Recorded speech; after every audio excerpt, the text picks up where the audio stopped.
The summer of 1997 had started like a dream for 15-year-old Prince William. He was tall and athletic with his mother's bright blue eyes and gentle smile. At Eton College, teachers praised his intelligence, and classmates admired his easy confidence. William felt like he was finally becoming the man his mother, Princess Diana, always said he would be.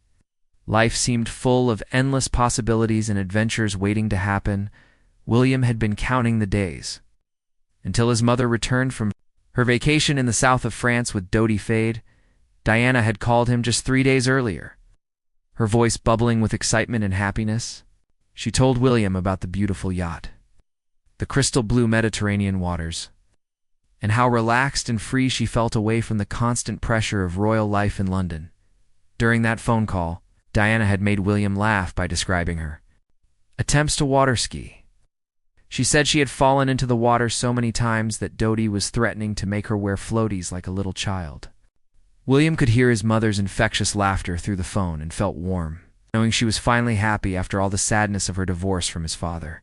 Diana had promised William that when she returned to London they would have their own special adventure together.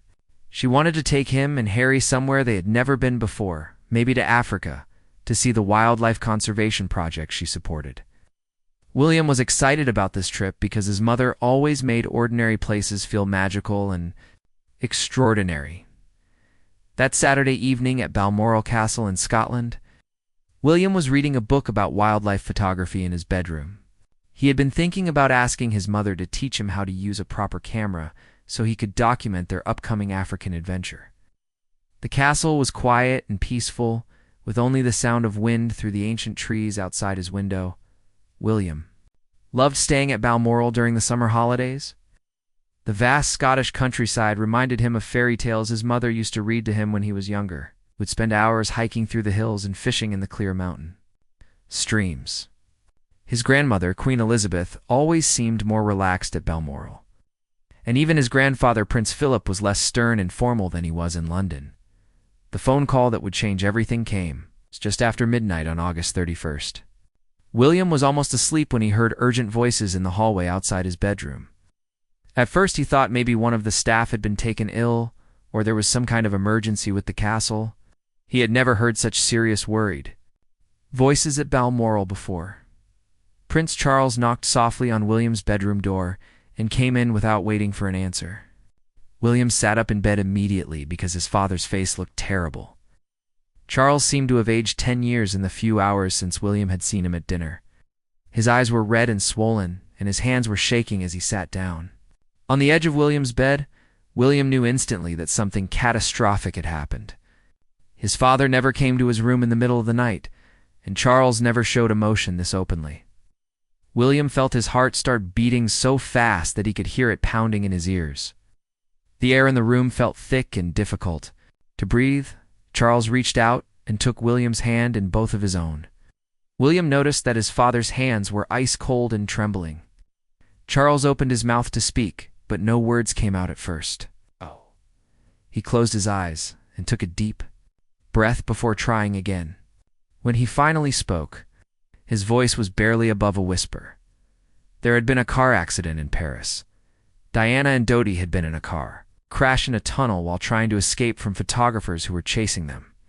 Charles explained that the car had been going very fast when it hit a concrete pillar. The impact had been devastating and there was nothing the doctors could do to save them.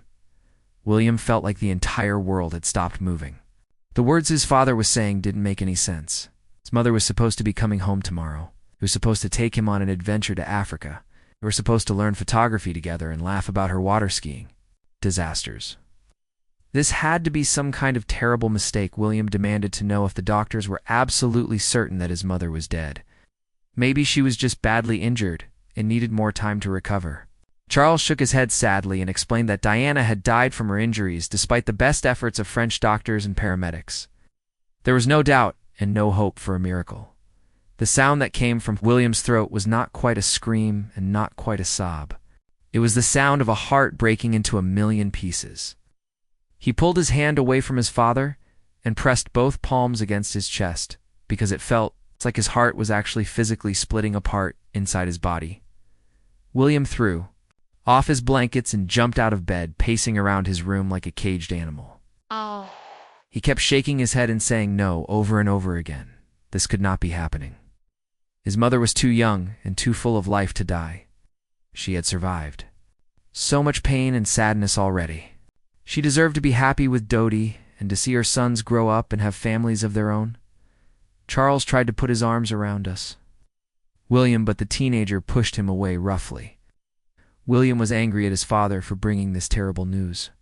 As if Charles could have prevented it somehow by not saying the words out loud. William wanted to run away from Balmoral and keep running until he found a place where this nightmare was not real. The 50-year-old boy who had been reading peacefully about photography just an hour earlier was gone forever. In his place was a young man whose entire foundation had been ripped away without warning. William felt like he was falling through space with nothing to hold on to, and no idea where he would land. William collapsed into the chair by his window and stared out at the dark Scottish hills. Just yesterday, those hills had looked beautiful and peaceful to him. Now they looked cold and empty and meaningless. Everything in the world looked different now that his mother was no longer in it. Colors seemed duller, and sounds seemed muffled, and nothing would ever feel right again. Charles sat quietly nearby, not knowing what to say or do to comfort his devastated son. You help someone heal from a wound this deep and this sudden. How do you explain to a 15-year-old that the most important person in his life is never coming home again? The hours that followed were the longest of William's life. He sat in that chair by his bedroom window until the sun rose over the Scottish hills. But he saw none of the beauty of the sunrise. His mind kept replaying the last conversation he had with his mother, searching for any sign that something terrible was about to happen. Had she sounded worried or scared? Had she mentioned feeling unsafe? William remembered how happy his mother had sounded when she talked about Dodie and their plans for the future. She had said that for the first time in years, she felt like she could breathe freely and be herself, without constantly worrying about what people would think. The happiness in her voice made William feel proud that his mother was finally getting the love and peace she deserved. But now that happiness felt like a cruel joke. His mother had finally found joy, only to have it snatched away by a random accident. In a Paris tunnel, William could not understand how life could be so unfair and meaningless. If someone as good and kind as his mother could die so suddenly, then nothing in the world made sense anymore. When morning came, Prince Charles returned to William's room with red eyes that showed he had not slept either. He told William that they needed to wake Harry and tell him what had happened. William felt a stab of panic at the thought of seeing his little brother's world destroyed, the same way his own had been just hours earlier. Harry was only 12 years old and still had the innocent trust that bad things happen to other people, but never to your own family. William knew that innocence was about to be ripped away forever, and there was nothing he could do to protect Harry from this pain. William wished desperately that he could take all of Harry's grief into himself and spare his little brother from having to suffer. They woke Harry gently, and Charles repeated the terrible words he had spoken to William in the night. William watched his brother's face change from sleepy confusion to disbelief to devastating heartbreak. Harry started crying immediately, huge tears streaming down his face as he called out for his mummy over and over again. William pulled Harry into his arms and held him while his little brother sobbed. William felt numb and empty, but he knew he had to be strong for Harry, even though he wanted to break down completely himself. This was what his mother would have wanted him to do. She had always told William that big brothers take care of their little brothers no matter what happens. The next few days passed in a blur of arrangements and preparations and people coming and going from Balmoral. William felt like he was watching everything happen to someone else. He could see people talking to him, and he could hear himself responding, but none of it felt real. His body was going through the motions, while his mind was trapped in a dark place of grief and shock. William stopped eating properly because food tasted like cardboard in his mouth. He would sit at meals and push food around on his plate, but nothing seemed worth swallowing. His grandmother, Queen Elizabeth, watched him with worried eyes and tried to encourage him to eat something, but William just shook his head and asked to be excused from the table. Sleep became impossible for William, even though he felt exhausted all the time. Every time he closed his eyes, he would see images of the car crash that he had never witnessed, but that his imagination created in terrible detail. He would picture his mother scared and hurt and calling out for help that never came. These images tormented him day and night. William began having panic attacks.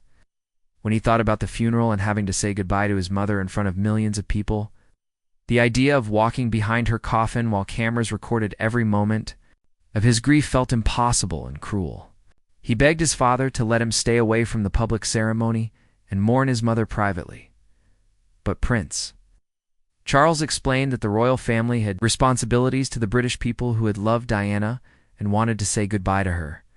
William would have to be strong and do his duty. Even though it was the hardest thing anyone could ask of a 15-year-old boy, the weight of royal expectations felt crushing when William could barely breathe from his own pain.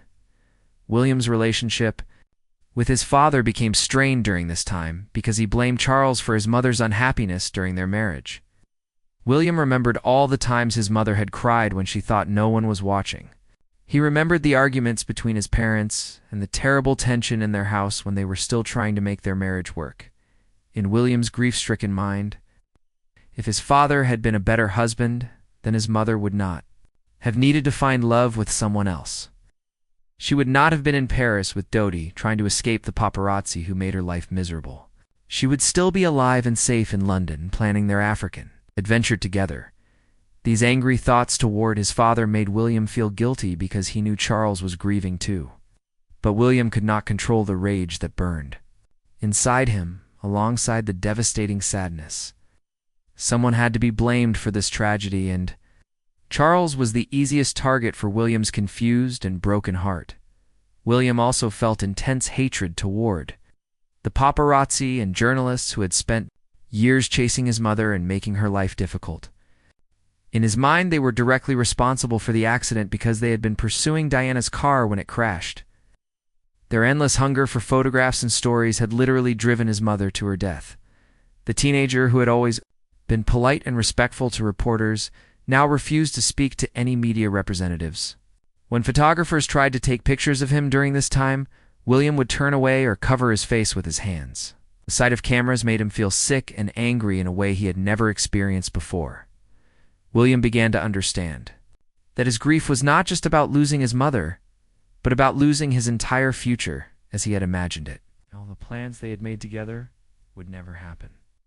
All the conversations they would never have, and all the advice she would never be able to give him about growing up and becoming a man. His mother had been his closest confidant, and the person who understood him better than anyone else in the world. She had seen his strengths and weaknesses and loved him completely anyway. Without her guidance, William felt lost and alone in a way that terrified him more than anything else about this tragedy. The journey from Scotland to London for the funeral was a nightmare that William would never forget. He sat in the back of the royal car, staring out the window at the countryside passing by. But everything looked gray and lifeless to him now. The green fields and pretty villages that he usually enjoyed seeing meant nothing without his mother in the world to share them with. Harry sat next to him in the car, usually quiet and subdued. William could see that his little brother was trying to be brave, but his red-rimmed eyes and pale face showed how much he was suffering. William wanted to comfort Harry, but he felt like he had nothing left inside himself to give to anyone else. His own pain was so overwhelming that it took all his energy just to keep breathing. When they arrived in London, William was shocked by the crowds of people lining the streets. Thousands and thousands of mourners had come to pay their respects to Diana, many of them camping out for days to secure good spots along the funeral route. The streets were covered with flowers and photographs and handwritten messages expressing love and grief for the people's princess. Seeing how much the public loved his mother should have comforted William, but instead, it made his pain even worse. All these people felt like they knew Diana personally because of her warmth and compassion. But William was the one who had actually lost a mother. Their grief felt genuine, but temporary, while his would last forever. The night before the funeral, William could not sleep at all. He walked around Kensington Palace, touching his mother's belongings and trying to memorize every detail of her rooms.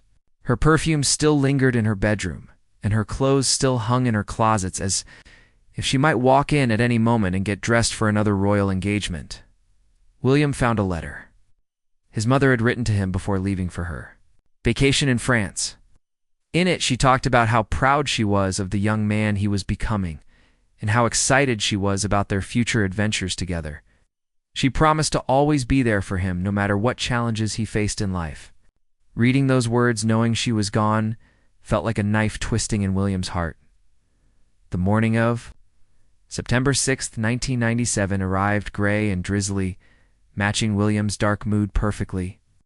He put on his black funeral suit with trembling hands, looking at himself in the mirror and barely recognizing the hollow-eyed young man staring back at him. The confident, happy teenager he had been just 1 week earlier seemed like a stranger from another lifetime. Walking behind his mother's coffin through the streets of London was the most difficult thing William had ever been asked to do. Each step felt like he was moving further away from everything good and happy in his life. The weight of public attention pressed down on him as millions of people watched his every movement and expression. William tried to focus on putting one foot in front of the other and not breaking down completely in front of all those cameras. He could hear people crying and calling out messages of love for his mother, but their voices seemed to come from very far away. William felt like he was walking through a terrible dream that he desperately wanted to wake up from. Inside Westminster Abbey, the service felt endless to William. He sat between his father and brother, listening to speakers talk about his mother's life and work, but their words could not capture the Diana that he had known privately. They spoke about the princess and the public figure, but William had lost his mummy, who made him laugh and held him when he was scared and believed in him completely. When Elton John sang Candle in the Wind, it's a song he had rewritten specially for Diana, William finally let some tears fall. The lyrics about a young life cut short and a candle blown out too soon perfectly captured how senseless and tragic his mother's death felt. William tried to wipe his tears quickly because he knew the cameras were watching, but the emotion was too strong to hide completely. The burial at Althorpe, his mother's childhood home, was supposed to be more private and peaceful than the public funeral. Diana would be laid to rest on a small island in the middle of a lake, surrounded by the beauty and tranquility she had loved as a child. William thought his mother would have liked this final resting place away from the crowds and cameras that had made her life so difficult, but even at the burial, William felt disconnected from what was happening. Watching his mother's coffin being lowered into the ground should have brought some sense of closure or finality. But instead, William felt like this was just another surreal scene in an ongoing nightmare. His mother was not really in that coffin, because she was too alive and vibrant to be contained in such a small, dark space.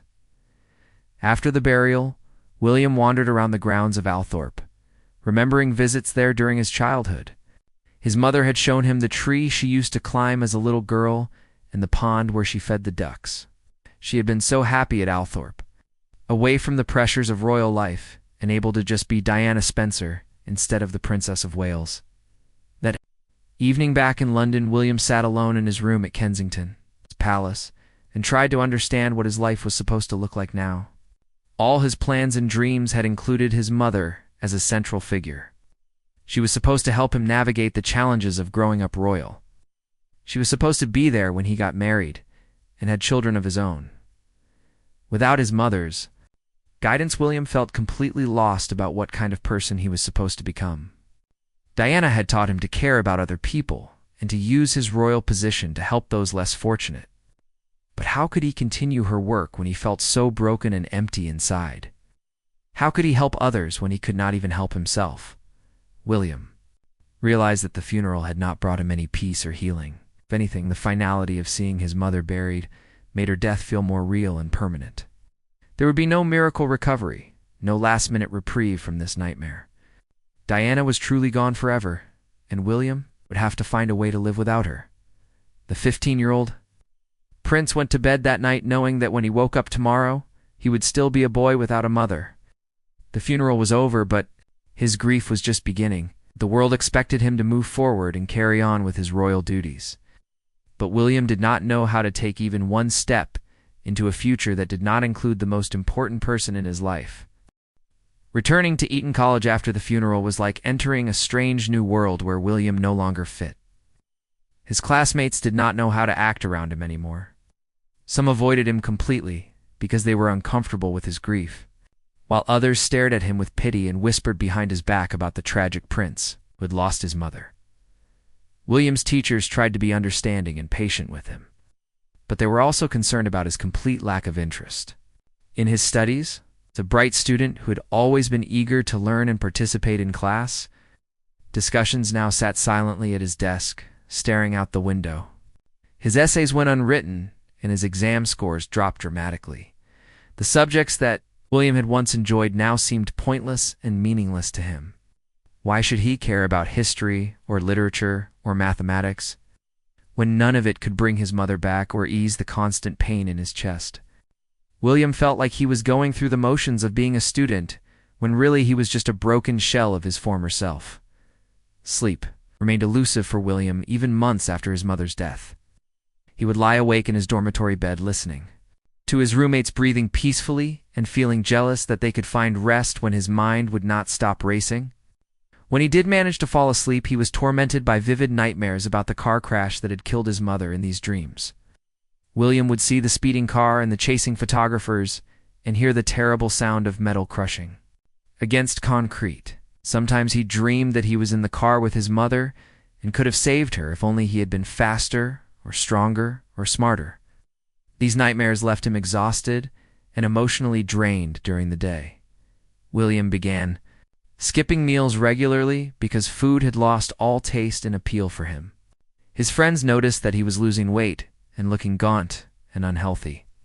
But William did not care about his physical appearance anymore. Nothing about his body or his health seemed important when his heart was broken beyond repair. The sports that William had once excelled at now felt impossible for him. He lacked the energy and motivation to run or play rugby or compete in any way. His teammates were disappointed when he quit the school teams. But William could not explain to them that physical activity reminded him too much of the active outdoor life he had shared with his mother. William's housemaster, Dr. Gailey, became increasingly worried about the young prince's mental state. He arranged for William to speak with counselors and grief specialists, but William refused to open up to any of them. He did not want to talk about his feelings or analyze his grief, or learn coping strategies. He just wanted his mother back, and nothing else mattered. The anger that had started as rage toward his father and the paparazzi began to spread to everyone and everything in William's life. He was angry at God for allowing such a senseless tragedy to happen. He was angry at his royal heritage for making his mother a target for media attention. He was angry at himself for not being able to protect her somehow. This anger made William lash out at people who were trying to help him. He would snap at teachers who showed concern for his welfare and push away friends who tried to include him in social activities. William knew he was being unfair and hurtful, but he could not control the rage that burned inside him. Alongside his devastating sadness, William's relationship with Harry became complicated during this time because he felt responsible for his little brother's well-being while struggling to manage his own grief. Harry was dealing with his own pain and confusion, but he looked to William for strength and guidance that William did not have to give when Harry would have nightmares or crying spells. William would comfort him as best he could, but inside, he felt like he was drowning in his own sorrow. The responsibility of being the strong big brother felt overwhelming when William could barely function himself. He worried that he was failing Harry, same way he felt he had failed to protect their mother. Christmas of 1997. It's particularly difficult for William because it was their first major holiday without Diana. The royal family tried to maintain their traditions and create a sense of normalcy, but everything felt wrong and empty without his mother's warmth and laughter. William could barely bring himself to open presents or participate in family activities. William began having panic attacks during this period, especially when he had to appear in public or deal with media attention. His heart would race and his breathing would become shallow, and he would feel like he was suffocating under the weight of everyone's expectations. These attacks terrified William because they made him feel like he was losing control completely. The panic attacks were worst when William encountered photographers or journalists who reminded him of the paparazzi. would chase his mother to her death. The sound of camera shutters clicking would send William into a state of fight or flight response where he either wanted to attack the photographers or run away and hide. William's academic performance continued to deteriorate as he found it impossible to concentrate on his studies. His mind would wander during lessons, and he would find himself thinking about conversations he had with his mother or trips they had taken together. These memories were both precious and torture because they reminded him of everything he had lost. Teachers began to question whether William should take time off from school to focus on his mental health. But the royal family was concerned about the public perception of a prince who could not cope with his duties. There was pressure for William to maintain his normal schedule and prove that the monarchy could survive this tragedy with dignity and strength. William felt trapped between his own needs for healing and the expectations placed on him as a future king. He was just a 15-year-old boy trying to cope with devastating loss. But the world expected him to be strong and resilient and mature beyond his years. This pressure made his grief even more isolating and difficult to bear. The friends who had once enjoyed William's company began to drift away because he was no longer fun to be around. William understood their behavior, but it still hurt to feel so alone and different from his peers. He felt like his mother's death had marked him permanently as someone who was separate from normal teenage experiences and concerns. William began to question everything about his identity and his future during this dark period. Without his mother's love and guidance, he did not know who he was supposed to become or how he was supposed to live his life. The path forward seemed impossible without the person who had been his anchor and his inspiration. As months passed after his mother's death, William began to realize that his grief was not getting easier, but was actually becoming more complicated and painful. The initial shock and numbness were wearing off, leaving him with the raw reality that Diana was never coming back. This realization hit him like a second wave of devastation that was somehow worse than the first. William started having what he could only describe as conversations with his dead mother. He would sit alone in quiet places and talk to her as if she were there listening. He would tell her about his day and ask her for advice and beg her to give him some sign that she was still with him somehow. These one-sided conversations were both comforting and heartbreaking. The silence that followed his pleas to his mother felt deafening to William. He desperately wanted to believe that Diana could hear him from wherever she was, but the lack of any response made him feel even more alone and abandoned. Sometimes William would get angry at his mother for leaving him when he needed her most, then feel guilty for being angry at someone who had died. William's grades had fallen so badly that his teachers were concerned he might not be able to continue at Eton without significant academic support. The intelligent young man who had once been destined for top universities now struggled to complete basic assignments. His mind simply could not focus on anything except his loss and pain. During this period, William developed an intense fear of losing anyone else he cared about. He would panic if his father was late returning from an engagement, or if Harry seemed unwell.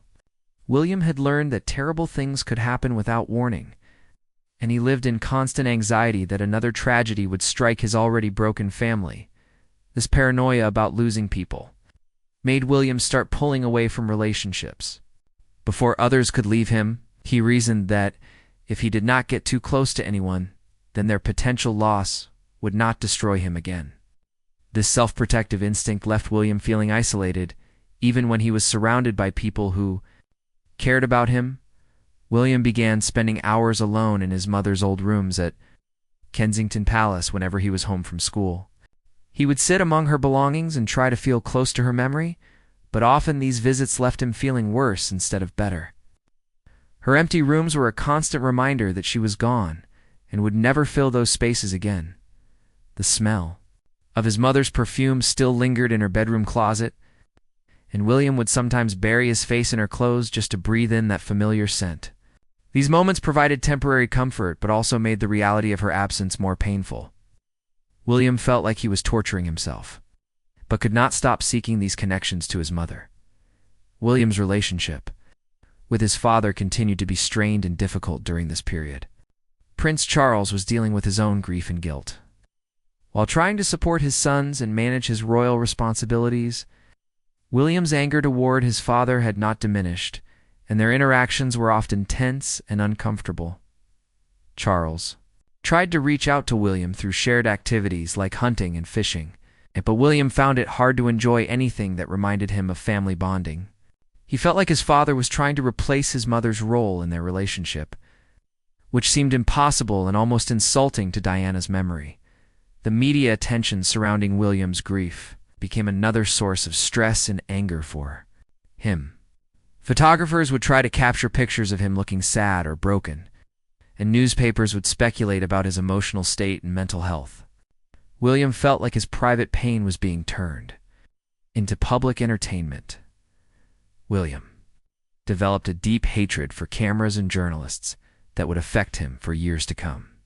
He could not understand how people could profit from his family's tragedy or why the public felt entitled to witness his most vulnerable moments. This invasion of his privacy made healing even more difficult. Sleep problems continued to plague William throughout this period. When he did manage to fall asleep, he would often wake up forgetting for a moment that his mother was dead. Those few seconds of forgetfulness, followed by the crushing return of reality, were among the most painful parts of his day. William started having difficulty trusting his own memories of his mother. Sometimes he worried that he was forgetting important details about her voice or her laugh or the way she smelled. He began writing down everything he could remember about Diana, trying to preserve their relationship in words before it faded from his mind. The teenager who had once been confident and outgoing became withdrawn and serious beyond his years. William's sense of humor disappeared completely. He could not understand how anyone could laugh or feel joy when the world contained so much pain and loss. Happiness seemed like a betrayal of his mother's memory. William began to understand that his grief was changing him in permanent ways. He was not the same person he had been before his mother died, and he would never be that carefree teenager again. This realization was both frightening and somehow liberating, because it meant he could stop pretending to be someone he no longer was, the expectation that he would eventually get over his grief and return to normal frustrated William because he knew that normal no longer existed for him. His mother's death had created a before and after in his life that could never be bridged. He was learning to live as a fundamentally different person. William's faith and beliefs about life and death became complicated during this time. He had been raised with religious traditions, but found it hard to believe in a loving God who would allow such senseless tragedy. His mother had been a good person who helped others, so why had she been taken away so cruelly and randomly? The questions about meaning and purpose that his mother's death raised had no easy answers. William felt like he was stumbling through darkness, trying to find some reason to keep going when everything he had believed about life and fairness had been shattered. His mother had been his moral compass, and without her guidance, he felt completely lost. Despite all his pain and confusion, William began to realize that he had survived the worst thing that could happen to him. He was still breathing and still functioning, even though he felt broken inside. This recognition of his own resilience was the first tiny spark of hope he had felt since that terrible night at Balmoral when his world fell apart.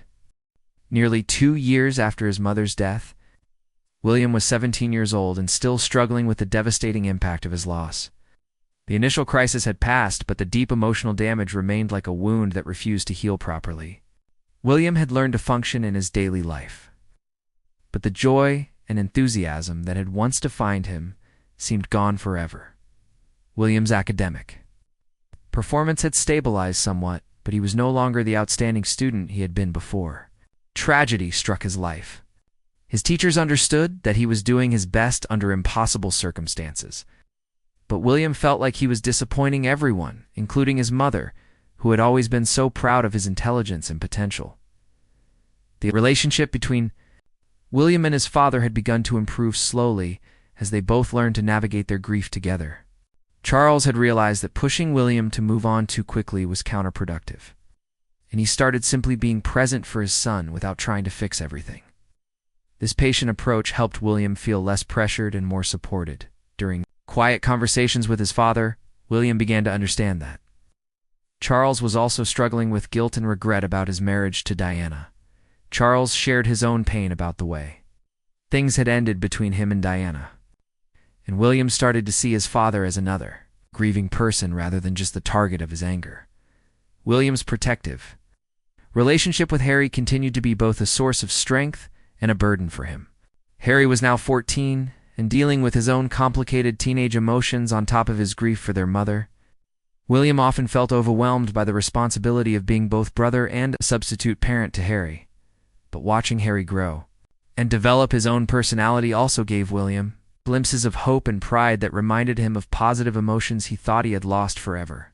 When Harry succeeded at something or showed kindness to others, William felt a spark of the love and protectiveness that his mother had taught him. William had begun to accept that his grief would never completely go away, but would instead become part of who he was as a person. He was learning to carry his sadness alongside whatever happiness he could find, rather than waiting for the pain to disappear entirely. This acceptance was difficult, but also somewhat freeing. The panic attacks and nightmares that had plagued William were becoming less frequent as he developed coping strategies and learned to manage his anxiety. He still had difficult days and moments of overwhelming sadness, but they no longer completely incapacitated him the way they had in the immediate aftermath of his mother's death. William had started to think seriously about his future and what his mother would want him to do with his life. He knew that Diana would be heartbroken to see him so destroyed by grief, and she would want him to find ways to honor her memory while also building his own meaningful existence. The charitable causes that his mother had supported began to interest William as a way to continue her work and keep her spirit alive. He started reading about homelessness and landmine clearance and HIV/AIDS awareness, all issues that Diana had been passionate about. This connection to her legacy gave William a sense of purpose he had been missing. William's relationship with the media remained complicated and painful. Still felt intense anger toward photographers and journalists who had contributed to his mother's death, but he was beginning to understand that he would have to find a way to work with the press. As part of his royal duties, this realization was difficult but necessary for his future role. The summer before his final year at Eton, William took a trip to Africa that proved to be transformative for his healing process. Being in the wilderness surrounded by wildlife and natural beauty reminded him of his mother's adventurous spirit and love of travel. For the first time since her death, William felt a connection to something larger than his own grief. In Africa, William met people who had survived incredible hardships and losses, but had found ways to rebuild their lives with dignity and hope.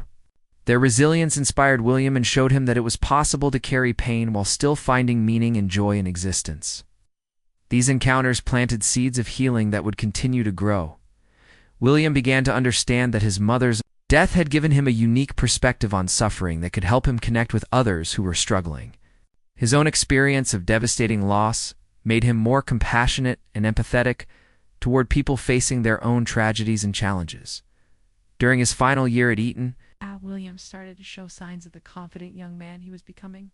While he would never be the carefree teenager he had been before his mother died, he was developing a deeper strength and maturity that came from surviving unimaginable pain and continuing to live with purpose.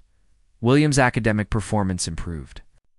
As he found renewed motivation to make his mother proud through his achievements, he knew that Diana had always wanted him to get a good education and use his intelligence to make a positive difference in the world.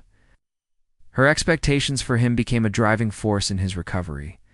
The relationship between William and Harry evolved. As they both grew older and learned to support each other through their ongoing grief, they developed their own ways of remembering their mother and keeping her memory alive between them.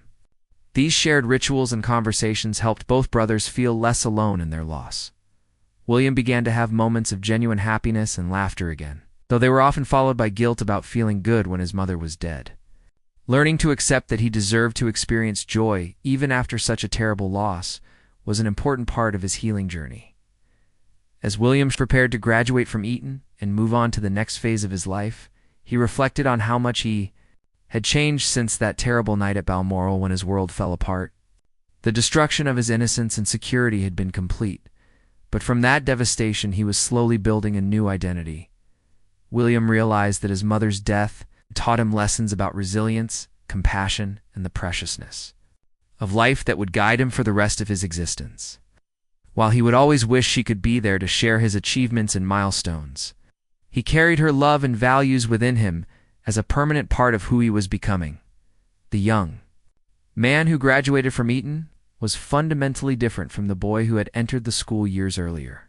William had been broken by grief and loss, but he had also been forged by that experience into someone with unusual depth, empathy, and strength.